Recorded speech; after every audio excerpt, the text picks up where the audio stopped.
Ya. ¿Pueden ver ahí, hermano? ¿Me confirman? Sí, hermanito, te ve y te Sí, escucho. hermano, te ve clarito. Perfecto, gracias. Ya, hermano, bueno, primero que todo, buenos días a todos por estar acá presentes. Hoy día vamos a continuar, Dios mediante, el estudio que estábamos haciendo del libro de Ezequiel. Así que vamos a continuar con el capítulo 11. Hoy día comenzamos el capítulo, un nuevo capítulo del libro de Ezequiel. ¿Ya? Recordad que los jueves estamos estudiando Jeremías, vamos en el 20 en Jeremías, creo, ¿cierto? En el capítulo 20 y en Ezequiel vamos en el 11. ¿Ya? Así que con Ezequiel va un poquito más rápido que con Jeremías. Posiblemente como son prédicas, tengo como más espacio en tiempo, digamos, para hablar, así que en algún momento lo vamos a pillar a Jeremías, ¿ya? Pero bueno, como estamos iniciando este capítulo, vamos a hacer lo que siempre hemos repetido, que es esta introducción, ¿verdad? Y, y es súper útil porque básicamente es para recordar el hecho de que Jeremías y Ezequiel son profetas que hablaron de lo mismo, ¿verdad? Cuando ustedes están estudiando el libro de Jeremías estudian el libro de Ezequiel, básicamente están viendo la misma historia de dos ángulos, ¿ya? Ahora, ¿cuál es la diferencia entre ellos?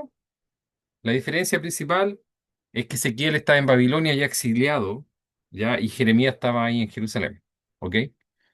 De hecho, cuando nosotros hablamos de la destrucción del primer templo de Jerusalén, tenemos que entender, como ya lo he repetido varias veces, que eso fue en un periodo de tiempo prolongado, no fue de la noche a la mañana, ¿cierto? Y hubieron tres deportaciones en el 605 antes de Cristo, en el 597 antes de Cristo y en el 586 antes de Cristo, donde fue la destrucción de Jerusalén, ¿ya? Aquí los años, en ese tiempo, antes de Cristo, los años cuentan al revés, ¿ya? Por si no se fijaron. Ok, en la primera deportación se deportó a Daniel y a sus amigos, bueno, entre otras personas, ¿verdad? En la segunda deportación fue Ezequiel el que fue deportado con 10.000 cautivos más. Y en la tercera deportación, bueno, ahí no hubo deportación, hubo solo destrucción, ¿ya? Esto es importante cuando lo veamos hoy día, ¿ya? Hoy día vamos a estudiar algo que, para entenderlo bien, tienen que entender esto que está acá, o no lo van a entender bien, ¿ya? Ok, entonces eso es como lo más relevante. Eh, Acá arriba están los reyes que hubieron en ese tiempo, ¿cierto? Joaquín. La última vez estudiamos de Joaquín que él estuvo preso desde los 17 como hasta los 50 años, ¿verdad? Y que en ese tiempo, después que pasó Nabucodonosor como rey, el rey que vino lo perdonó, ¿verdad? Y lo hizo sentarse a la mesa de los reyes el resto de su vida, ¿verdad? Eso quiere decir que él tuvo una vida tranquila y pacífica el resto de su vida, a pesar de todos de los pecados y la maldad que había, ¿verdad? Y que por uno podría haber dicho, bueno, Señor Dios lo castigado, ¿verdad? Pero lo castigó un tiempo y ya después le mostró misericordia y este rey Joaquín terminó sus días viviendo con todas las comodidades posibles, ¿verdad? Y de forma tranquila y pacífica, ¿ya? Y digo con todas las comodidades posibles porque vivía en la mesa del rey, en la corte del rey, entonces ustedes tienen que entender que ahí tenía de todo, ¿verdad? No le faltaba nada. Eh, bueno, también tenemos el libro de Daniel, que también es contemporáneo a Jeremías y Ezequiel, pero Daniel tiene un enfoque diferente, que es como un libro más profético, ¿ya? Pero también fue escrito en este periodo, ¿ya? Eso es importante cuando uno estudia el libro de Daniel, entender que fue escrito en este periodo, ¿ya? Porque muchas veces se estudia el libro de Daniel sin tener eso en mente y se puede llegar a conclusiones poco diferentes, ¿ya? Pero hay que tener en cuenta que Daniel lo escribió en este tiempo, ¿ya? En el tiempo de Jeremías y Ezequiel y todo lo que estamos estudiando en Jeremías y Ezequiel, ¿ya? Ok,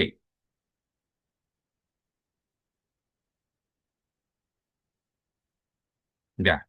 ¿Qué vamos a estudiar el día de hoy? Bueno, vamos a estudiar vamos a empezar a estudiar el capítulo 11, Castigo a los gobernadores. ¿Qué ven ustedes en esta imagen acá? ¿Ya? En esta imagen aquí, no sé si se acuerdan, en el capítulo pasado hablamos de la puerta oriental, ¿ya? Que yo les dije que la habían cerrado, ¿ya? Esta es la puerta oriental del templo de Jerusalén, ¿ya? Y si ustedes pueden ver aquí hay una puerta, no sé si se fijan aquí, ahí hay una puerta, aquí y ahí, ¿ya? Hay una puerta, pero está cerrada la puerta, ¿ya? Está cerrada, la taparon, ¿ok? Eh, y bueno, en el capítulo pasado hablamos de que el Señor eh, salió por esta puerta. Cuando Ezequiel lo vio, él vio que el Señor salió por aquí, ¿ya? Por esta puerta salió, ¿ya? Y la gloria que él vio, ¿verdad? Vio que salió por esta puerta que está acá, ¿ok? Y hay una profecía que dice que el Señor va a volver a Jerusalén por esa misma puerta, ¿ya? Y cuando él vuelva por esa misma puerta, él mismo la va a cerrar, ¿ya? Él mismo va a cerrar esa puerta porque eso va a simbolizar que nunca más va a salir de esa ciudad, ¿ya? Ahora hay muchas interpretaciones con respecto a eso, pero yo me inclino más por la interpretación que, no, que dice que eso va a ser en la Nueva Jerusalén, ¿verdad? O sea que la Nueva Jerusalén, esa Jerusalén celestial, ¿verdad? Que sale en Apocalipsis, va a tener una puerta oriental. Y cuando todas las personas que estén ahí, ojalá estemos nosotros, ¿verdad? Cuando todas las personas que estén ahí esperando, el Señor va a llegar por esa puerta, por la puerta oriental. Y Él la va a mandar a cerrar después, ¿ya? Y eso va a simbolizar que Él nunca más va a salir de esa ciudad, simbolizando la eternidad con su pueblo, ¿ya? Porque cuando Él vivió en Jerusalén, acuérdense que cuando Salomón hizo el templo, ¿ya? El Señor se fue a vivir ahí al templo en Jerusalén, ¿verdad? Y fue en ese punto del capítulo anterior que nosotros vimos que Él abandonó la ciudad y la abandonó por la corrupción, ¿verdad? Por la corrupción espiritual, ¿ok? Porque el Señor no puede vivir donde hay corrupción espiritual, ¿ok? El Señor puede tener paciencia y soportar y esperar, pero cuando Él ve rebeldía y ve, digamos, que no hay un compromiso de parte de uno de seguirlo, él se va. Lamentablemente es una verdad, ¿verdad? Y él se fue a través de esa puerta. Entonces, tiene una simbología muy bonita, este tema de la puerta oriental. Bueno, y se las presento para que la conozcan, lo que no las conocían, ¿verdad? En foto al menos, ¿verdad? Salvo que quieran ir a darse una vuelta a Jerusalén. Ok. Ezequiel, vamos a estudiar capítulo 11 versículo 1 al 4. Dice... El espíritu me elevó y me llevó por la puerta oriental de la casa de Jehová, o sea, esta que está acá atrás, ¿verdad? La cual mira hacia el oriente, porque es una puerta oriental, ¿verdad? Y aquí a la entrada de la puerta 25 hombres, entre los cuales vi a Jaazanías, hijo de Azur, y a Pelatías, hijo de Benaía, principales del pueblo. Y me dijo, hijo de hombre, estos son los hombres que maquinan perversidad y dan en esta ciudad mal consejo, los cuales dicen, no será tan pronto edifiquemos casas, esta será la olla y nosotros la carne. Por tanto, profetiza contra ellos, profetiza, hijo de hombre, ¿ya? Bueno, esto es como lo que le dice el Señor a Jeremías, a Jeremías, a Ezequiel cuando se está yendo, ¿verdad? Ya él se está yendo, ¿cierto? Ya había salido del templo y estaba yéndose, y tiene ahí esta profecía contra estos 25 hombres que están acá, ¿verdad? En los cuales pone atención en dos, en este que está acá que se llama Hazanías y en este otro que está acá que se llama Pelatías, ¿ya? Pone atención en estos dos principalmente que estaban aquí reunidos, ¿ya? Ahí vamos a ver por qué, ¿ok? Espérense. ¿Ya? Entonces, un poco contexto, ¿verdad? El contexto de todo esto es que, bueno, es que Ezequiel todavía está en la visión del capítulo 8 a propósito, ¿verdad? En el capítulo 8 empezó la visión, no sé si se acordarán, ¿ya? Pero el capítulo 8 sucedió la visión de Ezequiel, que él fue transportado desde Babilonia a Jerusalén, en el espíritu, ¿verdad? Eh, entonces, en el capítulo 8 Ezequiel presenció las abominaciones cometidas en Jerusalén y ahí le mostraron varias abominaciones, ¿verdad? En el capítulo 8 el Señor lo llevaba como a unos salones ocultos que habían y le decía, mira lo que están haciendo acá, lo llevaba a otro lado, le decía, mira lo que están haciendo allá, lo llevaba a otro lado, mira lo que están haciendo acá, ¿verdad? Entonces el Señor le empezó a mostrar todas las cosas, todos los pecados, ¿verdad?, que estaban cometiendo en distintos lugares de la ciudad, ¿ya? En el capítulo 9 se nos muestra el juicio, ¿verdad? El juicio que él ve. Probablemente él lo ve, digamos, de forma profética como lo que iba a suceder, ¿verdad? Porque él todavía estaba ahí, todavía no sucedía en la práctica el juicio, pero él lo ve como que si ya hubiera sucedido, así como en una película, ¿verdad? Y ve que venían unos ángeles, ¿cierto?, destruyendo todo, y que había un hombre con un tintero, ¿cierto?, que iba sellando la frente de las personas que no habían participado en toda la corrupción. ¿Ya? Y yo les decía que esa imagen es muy similar, yo diría que igual, en realidad, ¿verdad? de lo que está en Apocalipsis, ¿verdad? En Apocalipsis, cuando antes de que el Señor libere los juicios, ¿cierto? Pasa un ángel colocando un sello en la frente de los que tenían que ser sellados, ¿verdad? De hecho, podríamos decir que lo de Apocalipsis es una copia de esto, ¿verdad? No al revés, ¿ok? Entonces, esa imagen es la misma que se ve en Apocalipsis, la cual tiene mucha significancia. La significancia es que cuando hay juicios de esta escala, ya el Señor siempre libera a los justos, ¿ya? Como siempre lo ha hecho a través de la historia, en el tiempo de Noé, ¿verdad? Sodoma y Gomorra, etcétera, etcétera, ¿ya? Bueno, y en el capítulo 10 Ezequiel ve la visión de la partida de la gloria de Dios del templo, ¿verdad? Y todo el capítulo 10 se enfoca principalmente en la partida de la gloria de Dios del templo, ¿cierto? Cuando ya el Señor va saliendo por la puerta oriental. Y cuando va saliendo por la puerta oriental, que está acá atrás, ¿cierto? El Señor le habla respecto a estos 50 hombres, ¿cierto? A Ezequiel, ¿ya?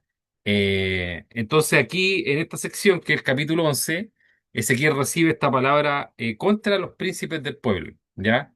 ¿Quiénes son los príncipes del pueblo? Son gobernantes. Gobernantes, ya sea que fueren religiosos o ya sea que fueren gobernantes políticos, ¿ya? Acuérdense que en este tiempo los gobernantes eran como las dos cosas a la vez, ¿verdad? Eran gobernantes religiosos. O sea, a lo que me refiero que en este tiempo los gobiernos eran teocráticos, ¿ya? ¿A qué me refiero con teocráticos? Me refiero que eran gobernantes que tenían como las dos aristas, tanto religiosas como políticas, ¿ya? Hoy día no es así, hoy día no hay gobernantes religiosos, bueno, hay, ¿verdad? Pero no tienen como un peso político tan importante como antes, ¿ya? Entonces, es importante entender que cuando él dice príncipes del pueblo se refiere a gobernantes, pero no solo a gobernantes religiosos, ya, sino que a gobernantes políticos, pues ya como los políticos que uno, de los que uno ve y escucha hoy, ¿ya? Eh, entonces, el Señor habla de que estas personas, estos gobernantes, ¿cierto? Han guiado al pueblo al engaño y a la rebelión, ¿cierto? Y lo cual eso ha fomentado toda esta destrucción que viene, ¿cierto? Entonces vemos que los gobernantes, ya sea que fueren religiosos o políticos, ambos dos, son una de los elementos, ¿cierto?, que más guían hacia la destrucción a los pueblos, ¿ya? A través de todas las cosas que hacen, pues, a través de las políticas que hacen, a través de las leyes que hacen, etcétera, etcétera, etcétera, ¿ya? Entonces, eh, yo siempre he tenido esta impresión, ¿verdad?, de que las personas que son cristianas, que son creyentes, siempre como que han tratado como de desligarse un poco de los temas políticos, ¿verdad? Lo cual, bueno, puede que esté bien, puede que no, no sé. Pero es importante que nosotros entendamos, yo aquí no le estoy diciendo que se abanderen por un partido político, ¿verdad? Pero lo que le estoy diciendo es que todos nosotros debemos de entender, ¿ya?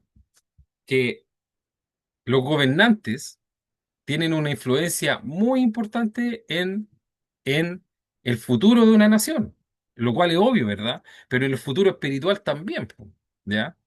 Entonces, cuando los gobernantes son malvados y son corruptos, ¿ya? Y empiezan básicamente a levantar leyes en contra de los preceptos eternos, espirituales, morales de Dios, ¿ya?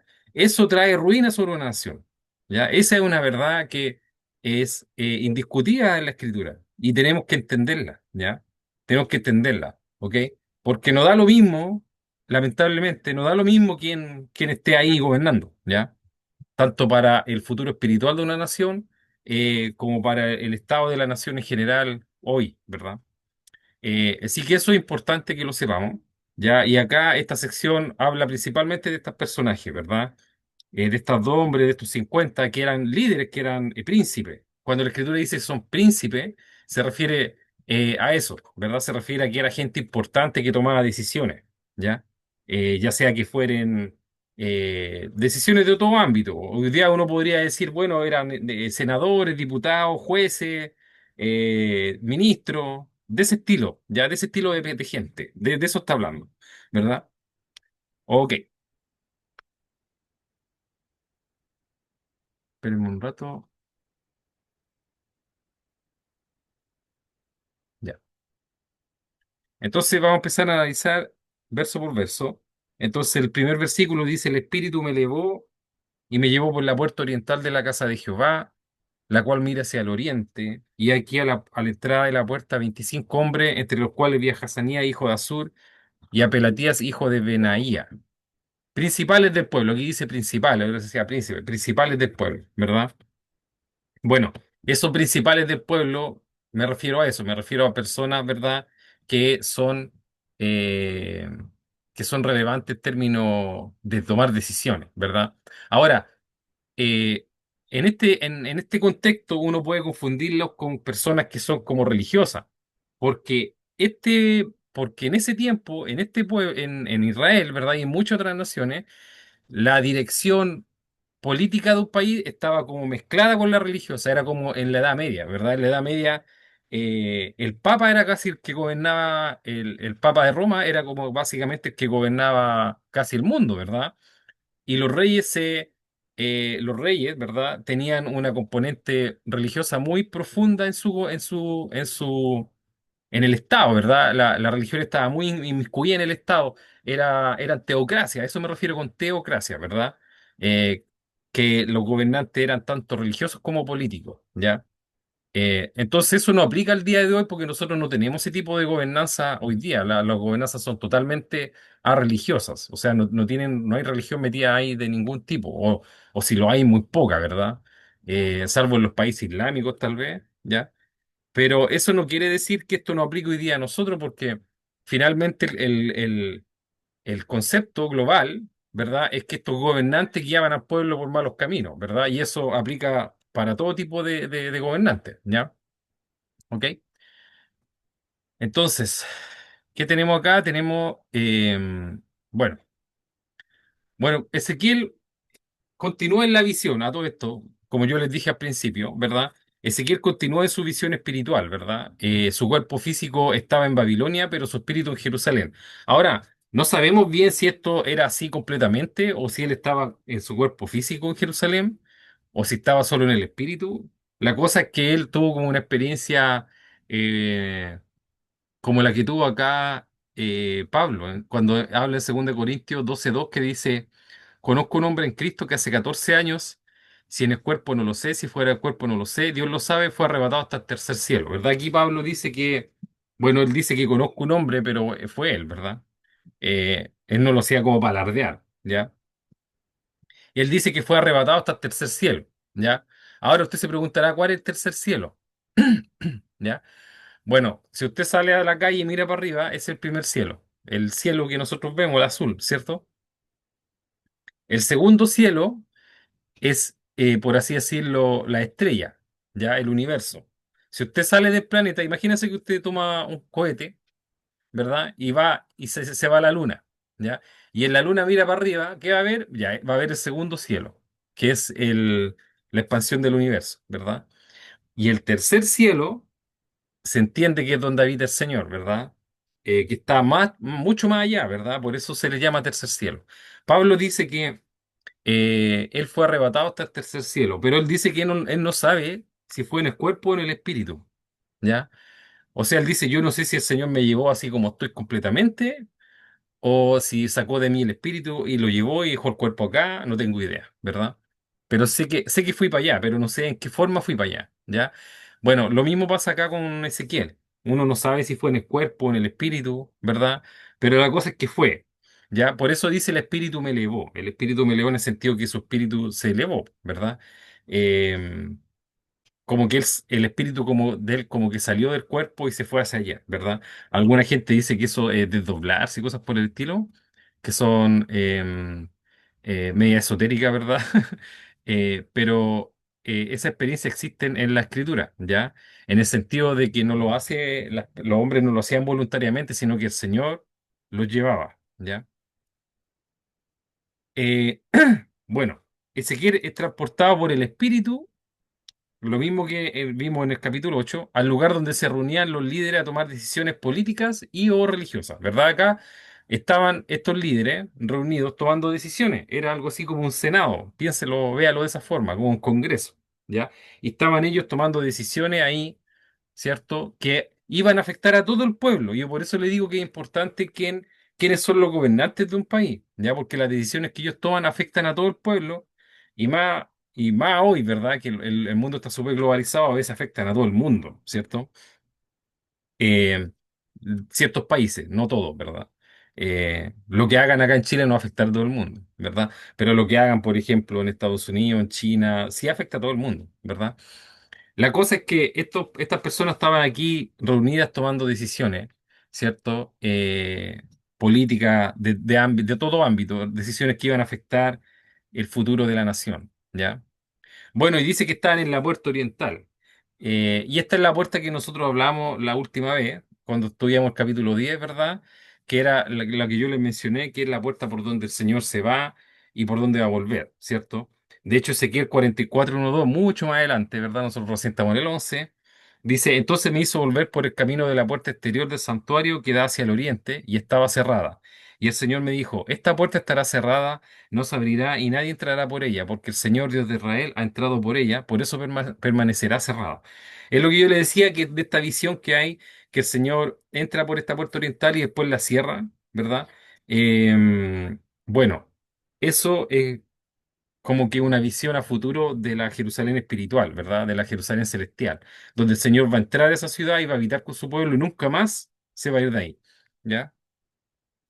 Eh, bueno, y acá se identifican estos líderes, Hazanías, que también se habla de Hazanías en el capítulo 8, pero este es distinto, se entiende que es diferente al otro Hazanías porque el papá es distinto, ¿ya? Acuérdense que dice Hazanías, hijo de Azur, ¿ya? Y el Hazanías del capítulo 8 no era hijo de Azur, ¿ya? Y dice y Pelatías, ¿ya? Y estos son llamados príncipes del pueblo, lo que implica autoridad, ¿verdad? Tenían poder de decisión, pero el liderazgo era corrupto y destructivo, ¿verdad? Entonces acá vemos personas malvadas con poder, ¿ya? ¿Ok? Personas malvadas o personas corruptas, ¿ya? Con poder de tomar decisión. ¿Qué es lo peor que puede pasar en un país, ¿verdad? O en una nación? Lo peor que puede pasar en una nación es que los líderes de esa nación sean corruptos, ¿ya? Porque eso significa que la nación va camino al desastre, ¿verdad? Literalmente, porque todas las decisiones que tomen van a ser corruptas, van a ser malas, ¿verdad? Como decía el Señor, de un árbol malo no pueden salir frutos buenos, ¿verdad? O de un árbol bueno no pueden salir frutos malos, ¿ya? Entonces, una cosa lleva a la otra, ¿ya? Entonces tenemos esta imagen acá de estos líderes, ¿verdad? Eh, bueno. Y la escritura nos enseña que los grandes y los nobles son responsables por no haber conocido el juicio del Señor, ¿verdad? Por ejemplo, Jeremías 5:5 dice así, iré a los grandes y les hablaré porque ellos conocen el camino de Jehová y el juicio de su Dios, pero ellos también quebraron el yugo y rompieron las coyundas, ¿verdad? Esta parte de Jeremías que estudiamos hace mucho tiempo atrás no hablaba de cuando Jeremías andaba buscando a alguien que pudiera acompañarlo como en su misión, ¿verdad? Y no encontró a nadie, ¿verdad? Decía él que iba a las plazas, que fue para allá, que fue para acá. Entonces él dice, ahora iré a los grandes y le hablaré. O sea, iré a las personas que tienen como más sabiduría, ¿verdad? A los grandes se entiende a gente que es gente más ilustrada, ¿verdad? Que es gente más educada, que es gente que uno espera que sean mejores, ¿verdad? Porque se supone, antes estaba esta creencia, antiguamente, de que las personas si estudiaban, iban a ser como mejores personas, ¿verdad? Por eso está esa creencia siempre de enviar a los hijos a la universidad para que se educaran, porque la gente tiene como este concepto que ya no aplica a mi juicio personal, ¿verdad? De que a la persona más educada es como que mejor va a ser moralmente, pero eso no es así, ¿verdad? No es directamente proporcional el conocimiento cognitivo que usted tenga con su calidad moral de persona. De hecho, muchas veces al revés, ¿verdad? Muchas veces las personas a más conocimiento tienen y aprenden cosas, lamentablemente más corruptos se hacen, ¿ya? Y son peores, llegan a final a ser más peligrosos de todo, ¿verdad? Entonces acá Jeremías va y va a buscar a estas personas y se da cuenta de que ellos también se habían apartado del Señor, ¿verdad? Y esto fue lo que pasó con estos gobernantes. Muchos de estos gobernantes que estaban puestos ahí por Dios para que hicieran justicia, para que impartieran la ley, impartieran la justicia, la equidad, ¿cierto? Y fueran personas que guiaran al pueblo por los buenos caminos, se terminaron corrompiendo y guiaron al pueblo al revés, por los malos caminos, ¿ya? Y eso es lo que pasa cuando hay líderes corrupto, ¿verdad? Lo que pasa cuando el líder es corrupto es que las decisiones que ellos toman, las cosas que ellos hacen, empujan al pueblo por los caminos de corrupción. ¿Ya? Esto no quiere decir que el pueblo sea inocente, ¿ya? Pero quiere decir básicamente de que son una influencia muy, muy importante en el destino de una sociedad, ¿ya? Si una sociedad tiene líderes rectos, ¿ya? Eh, que sean personas de honra, ¿verdad? La gente los va a ver y va a decir, ah, bueno, son un ejemplo, ¿verdad? Y de cierta forma van a poder, y ellos van a impartir justicia, van a impartir justicia en una nación, ¿cierto? Y la nación va a ir por caminos correctos, pero cuando es al revés, ¿ya? Estos gobernantes corruptos lo que hacen es dar un mal ejemplo. Pues entonces, si ellos roban, ¿verdad? Que están en el poder y hacen todo tipo de malabares corruptos, ¿qué le queda al resto, ¿verdad? Lo otro es decir, bueno, nosotros también tenemos que hacer lo mismo, pues si ellos lo hacen, ¿por qué nosotros no? ¿Verdad? Entonces todo eso lleva a una espiral muy terrible que lleva a las naciones a la desgracia en todo ámbito, ¿verdad? Tanto espiritual como material, de todo tipo, ¿ya? Lamentablemente. Ok, versículo 2 dice, y me dijo, hijo de hombre, estos son los hombres que maquinan perversidad y dan en esta ciudad mal consejo. Entonces, estos hombres, los 50 hombres, y en exclusivamente esos dos que estaban ahí, que se supone que eran como los más importantes de los 50, ya que habían 50 hombres, ¿verdad? Y el Señor está hablando contra ellos, pero habían dos principales que tenían como más autoridad, ¿ya? Está hablando aquí de los 50, pero en especial de esos dos. Entonces Dios pone el corazón y los planes ocultos de estos líderes, ¿verdad? Que probablemente ellos no lo decían a toda voz, pero básicamente Dios los descubre, ¿cierto? Ellos, y bueno, lo que hacían estas personas, planear maldad, planear perversidad, ¿verdad? O mal consejo, que más adelante vamos a ver qué significaba, ¿cierto? Bueno, la escritura condena esto, por ejemplo, en reiteradas partes. Una de ellas es Miqueas, capítulo 2 versículo 1-2, que dice: Hay de los que en sus camas piensan iniquidad y maquinan el mal, y cuando llega la mañana lo ejecutan, porque tienen en su mano el poder. O sea, estamos hablando de gente con poder, ¿verdad? Codician la heredad y la roban, y casas y las toman, oprimen al hombre y a su casa, al hombre y a su heredad. O sea, aquí está hablando, no sé si le parece conocido esto, pero aquí está hablando de gente con poder que lo que hace es oprimir económicamente a las personas que están bajo su yugo, ¿verdad?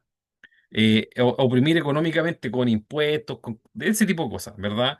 Gente que piensa en iniquidad y eso es lo que ellos traman en la cama cuando se acuesta y dice, ¿cómo le puedo robar más plata a esto, verdad?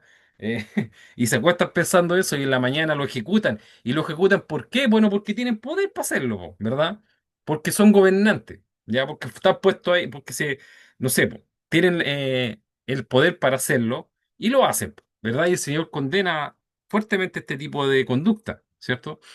Eh, bueno, el juicio de Dios se dirige especialmente contra los que desvían con intención maliciosa, ¿cierto? Ya sea que tengan una posición política o religiosa, ¿verdad? Hoy en día no es tanto como antes, ¿cierto? Antes, como le vuelvo a repetir, los gobernantes tenían como las dos dimensiones, tanto religiosas como políticas, pero hoy día es más político, ¿verdad? Pero aún así, ¿cierto? Aún así esto cobra relevancia también el día de hoy, ¿cierto? Bueno, aquí puse esta escritura porque vendrá tiempo cuando no sufrirán la sana doctrina, sino que teniendo comezón de oír, se amontonarán maestros conforme a sus propias concupiscencias y apartarán de la verdad el oído y se volverán a las fábulas. Pero tú sé sobrio en todo, soporta las ficciones, a sobra de evangelista cumple tu ministerio. ¿Por qué puse esta escritura acá? Bueno, porque la mala influencia finalmente de estas personas termina guiando a mucha parte de la gente, ¿verdad? Y al final las personas terminan escuchando a este tipo de personas malvadas, ¿verdad? ¿Y por qué lo hacen? Bueno, porque ellos también son malvados, ¿verdad? Y la escritura dice que va a venir un tiempo donde alguna gente, bueno, aquí lo estoy parafraseando, ¿verdad? Pero lo que quiere decir 2 Timoteo 4:3-7 es que va a venir un tiempo donde algunas personas no van a tolerar que se le digan las cosas, la verdad, ¿verdad? La verdad en su forma más sana. No van a tolerar escuchar las cosas sanas, verdaderas, ¿cierto? Sino que se van a conformar con maestros que les digan lo que ellos quieren escuchar, simplemente así, ¿verdad? Eh, entonces, de eso hoy día tenemos muchos ejemplos en la sociedad, ¿verdad? Por ejemplo, no sé, por dar un ejemplo que es como más común de todo, ¿verdad? Y que se habla mucho en estos días, el tema del aborto, ¿verdad? Mucha gente cuando, no sé, pues sale un gobernante y dice, no, yo no estoy de acuerdo con el aborto porque es asesinar a un ser humano, muchas personas se le van encima y le dicen, pero ¿cómo? ¿Cierto? Así como, no, pero aquí, allá. Eh, y lo critican fuertemente a una persona como esa, ¿verdad? Sea quien sea la persona, me da lo mismo el nombre, ¿verdad? ¿Y qué quiere decir eso? Básicamente que estas personas tienen eh, comezón de oír de lo que es recto, de lo que es verdad, pues, ¿verdad? Porque ¿cómo vaya a estar de acuerdo con matar a un ser humano? ¿Cierto? Entonces, ellos se amontonan maestros conforme a sus concupiscencias, ¿ya? Y apartan el oído de la verdad, ¿cierto? O sea, se conforman con estas mentiras que la gente le habla para encontrar excusas para matar a un ser humano, ¿verdad? Y así eso aplica a muchas otras cosas más, ¿verdad? Y le puse ese ejemplo que es más común, ¿verdad? Pero hay otros muchos ejemplos que también hablan de lo mismo, ¿ya? O apuntan a lo mismo, ¿ok? El versículo 3 dice, los cuales dicen, ahora, ¿qué decían estos príncipes, estos reyes, estos gobernantes? ¿Qué decían? Decían, no será tan pronto edifiquemos casas. Esta será la olla y nosotros la carne. Y esto es como enredado, ¿verdad? Uno dice, ¿pero qué es esto? ¿Qué significa esto? ¿Verdad? Porque no se entiende bien qué quieren decir con esto, ¿ya?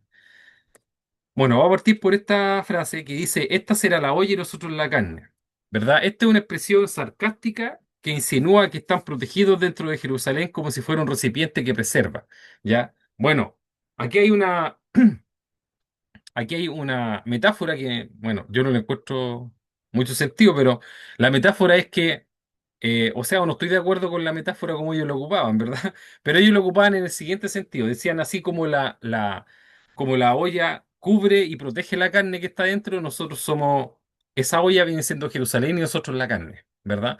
En el sentido que no, lo que estaban diciendo ellos es que ellos iban a estar protegidos en Jerusalén. ¿Ya?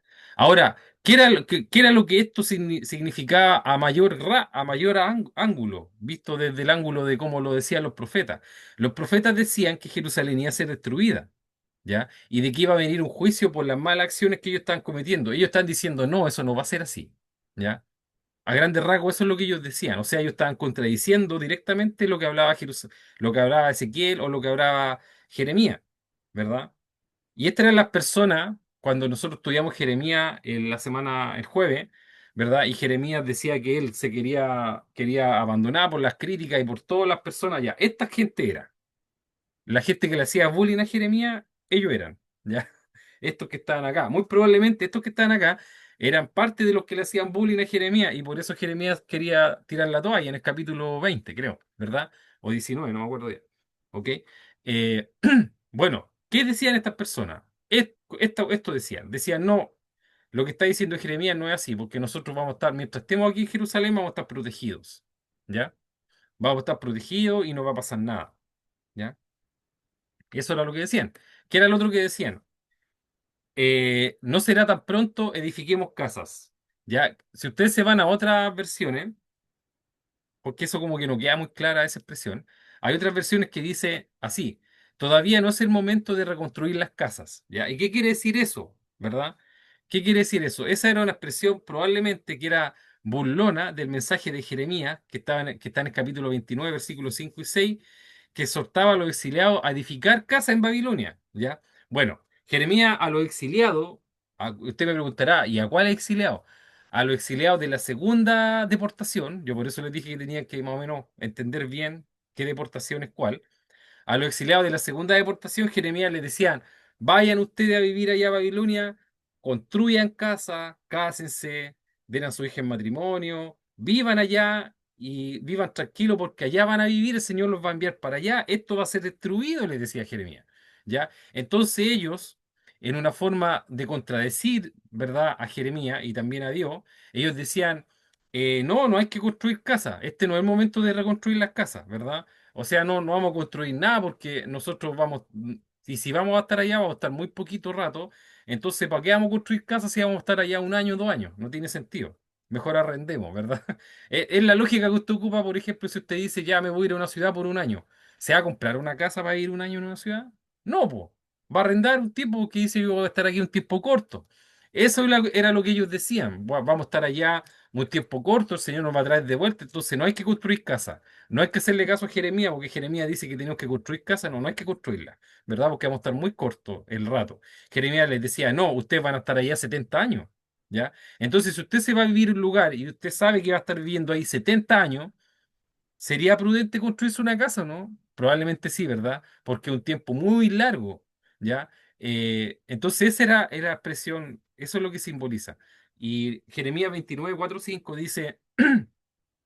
Así ha dicho Jehová, los ejércitos, Dios de Israel, a todos los de la cautividad que hice transportar de Jerusalén a Babilonia, edificad casas y habitadlas, y plantad huertos y comer el fruto de ellos. ¿Ya? Y sigue diciéndole, les dice, bueno, cásense, tengan hijos, tengan hijas, y oren por el bienestar de la ciudad donde yo los voy a colocar, que era en Babilonia, ¿verdad? Entonces, esta gente, ¿qué decía? Porque usted me puede decir, bueno, ¿qué significa esto que está acá, verdad? Todo esto que está acá. Bueno, eran que estos hombres, estos 50 hombres, y en particular estos dos que están, que el Señor nombra, ¿verdad? Ellos proclamaban que iban a estar a salvo en Jerusalén, a pesar de todo lo que Jeremías y Ezequiel les decían, ¿ya? O sea, estaban completamente en contra de lo que enseñaba la palabra de Dios, ¿verdad? ¿Ok? Completamente en contra. Entonces, eso pasa lo mismo el día de hoy cuando usted le dice a las personas, oiga, ¿sabe qué? Tiene que arrepentirse porque va a haber un día de juicio final, en donde, y la gente dice, no, si eso no va a pasar, eso no va a pasar nunca, ¿verdad? Entonces, ¿para qué? ¿Para qué vamos a hacer nada si eso no va a pasar nunca? Es lo mismo, ¿ya?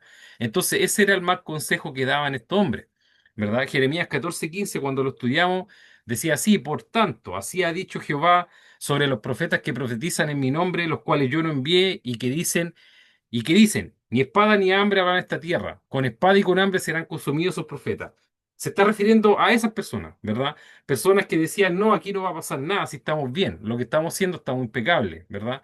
Y ese Señor decía, esos son falsos profetas porque yo nunca los mandé a hablar de esas cosas. De hecho, todo lo contrario, va a haber hambre y espada, y eso es lo que decía Jeremías, ¿verdad? Y bueno, por eso a Jeremías le hacían tanto bullying, porque Jeremías eh, profetizaba cosas malas, ¿verdad? Y ellos querían escuchar cosas buenas. ¿Sí? Es como las personas que dicen, no, no, no queremos escuchar eso, mejor me voy acá, porque aquí no me dicen esas cosas. Ya, que pase lo que dice el 2 de Pedro 3:3, 4, dice, sabiendo primero esto, que en los postreros días vendrán burladores, andando según sus propias concupiscencias y diciendo, ¿dónde está la promesa de su advenimiento? Porque desde el día en que los padres durmieron, todas las cosas permanecen así como desde el principio de la creación. Bueno, esto se refiere a la gente que dice que el Señor nunca va a venir, que el Señor no va a volver a venir más, ¿verdad? Entonces dice, oye, ¿dónde? Dice la Escritura que van a haber burladores que van a preguntar, oye, ¿y cuándo llega el Señor, po? Y todavía lo estamos esperando, ¿verdad? Ha pasado tanto tiempo y todavía no llega. Ya, eso mismo. Esos burladores de Pedro eran los burladores de acá del versículo 3, ¿ya? O del versículo 2 de estos 50 hombres, ¿verdad? Que decían, no, si lo que dice Jeremías y Ezequiel, eso es mentira, si no va a pasar nada, porque nosotros mientras estemos aquí en Jerusalén vamos a estar pero protegidos, ¿verdad? Como la carne está dentro de una olla. Y no hay que edificar casas si para allá vamos a estar un tiempo y vamos a ganar en la guerra y nos vamos a venir todos de nuevo a vivir acá a Jerusalén, así que no construían casas, no se molesten en eso. Ya, algo así decían estos hombres, ¿verdad? Yendo directamente en contra de las palabras de los profetas, que eran palabras del Señor, ¿ya? Entonces, eso eran los malos consejos y los consejeros malvados de eh, que estos gobernantes, ¿verdad? Era lo que hacían, ¿verdad? O sea, incentivaban la rebelión contra los estatutos de Dios, ¿no? De otra forma, ¿verdad? Y el versículo 4 dice, por tanto, profetiza contra ellos, profetiza, hijo de hombre. O sea, el Señor le dice, profetiza, profetiza, ¿verdad? Em, ¿Qué significa esto? Bueno, Dios le ordena a Ezequiel denunciar públicamente esto, esta falsa seguridad y corrupción, ¿verdad? El mandato es urgente y repetido, indicando la gravedad del mensaje. Eso él dice, profetiza, profetiza, ¿verdad? Eh, Me recuerda cuando a los niños le dice uno, estudia, estudia, así le dice, estudia, estudia, así como con dos, digamos, dos veces, ¿verdad? para demostrar que es urgente, ¿verdad? Aquí el Señor le dice a Ezequiel, profetiza, profetiza, ¿verdad? En el sentido de decirle, oye, denuncia estas cosas, no te quedes callado, denúncialas, ¿verdad? Esto es malo, denúncialo, ¿ok? Entonces, el profeta acá no puede callar ante el pecado de los líderes, ¿cierto? Y tiene la obligación moral de denunciar la injusticia, ¿verdad? Y la mentira que están hablando ellos, ¿ok? Es como Isaías 58:1 que dice, clama a voz en cuello, no te detengas, alza tu voz como trompeta y anuncia a mi pueblo su rebelión y a la casa de Jacob su pecado, ¿verdad? Bueno, y esto también es una enseñanza para nosotros, ¿verdad? Que el Señor nos manda a nosotros a hablar, a predicar el Evangelio, ¿verdad? De la misma forma, no tenemos que callar, de la misma forma como el Señor le decía a Ezequiel y a sus profetas que no tenían que callar, ¿ya? Entonces, para finalizar, ¿ya? La reflexión y aplicación de esta palabra. Lo primero es que el liderazgo corrupto tiene consecuencias profundas, ¿cierto? El liderazgo corrupto, Dios responsabiliza con mayor severidad a quienes guían a otros, especialmente cuando usan su posición para engañar, ¿verdad? Como dice, por ejemplo, Santiago 3:1, dice, hermanos míos, no os hagáis maestros muchos de vosotros sabiendo que recibiremos mayor condenación. Entonces, aquellos que tienen puestos de autoridad, ya sea en la iglesia o políticamente hablando, en una nación, son los que van a recibir mayor castigo, ¿ya? Segunda, no toda seguridad es verdadera, ¿verdad? Como estos hombres, muchos hoy confían en instituciones, rituales o estructuras religiosas, pero ignoran que sin arrepentimiento la presencia de Dios se retira, ¿verdad? Ellos confían en las murallas, en estas murallas que están acá, ¿verdad? Confían en la muralla y dicen, no, si mientras estemos acá adentro vamos a estar, pero impeque, ¿verdad? Aquí no pasa nada. Mientras estemos dentro de la ciudad vamos a estar súper bien, ¿verdad? Pero ellos confiaban en las murallas, ¿verdad? Confiaban en la espada, en el poder militar, ¿cierto? Pero esas seguridades son vanas. La mayor seguridad que uno puede tener es estar junto a Dios, ¿verdad? Como dice Salmo 91, el que habita el abrigo del Altísimo morará bajo la sombra del Omnipotente. Esa es la mayor seguridad que uno puede tener. El mensaje profético no debe ser silenciado, número 3, ¿verdad? Ciertamente, ¿cierto? Aun cuando es incómodo o impopular, la verdad tiene que ser proclamada, especialmente frente al engaño, ya sea religioso o político, ¿cierto? Es que hablar estas cosas, ¿ya? A uno no le gusta, a uno le dice, bueno, pero aquí voy a tener problemas, ¿verdad? Pero bueno, el Señor nos envía a hablar sobre todo las cosas que tienen que ver con el Evangelio, ¿verdad? Las cosas que tienen que ver con lo espiritual. Es importante hablarlas, ¿verdad? Al menos empiece por su círculo de confianza, ¿verdad? Número 4. La soberanía de Dios revela los corazones ocultos. Dios conoce y expone los pensamientos más íntimos del hombre, mostrando que no hay nada oculto para él, como en estos 50 líderes religiosos que estaban ahí, ¿cierto? Y que el Señor conocía perfectamente los corazones y las intenciones que ellos tenían. La Escritura dice en Hebreo 4:13, y no hay cosa creada que no sea manifiesta en su presencia, antes bien todas las cosas están desnudas y abiertas a los ojos de aquel a quien tenemos que dar cuenta, ¿verdad? Para el Señor no hay nada oculto, ¿ok? Como ya todos saben. Y eso, espero que este estudio haya sido de bendición. La próxima semana, Dios mediante, vamos a continuar con el estudio del capítulo 11. Eso no.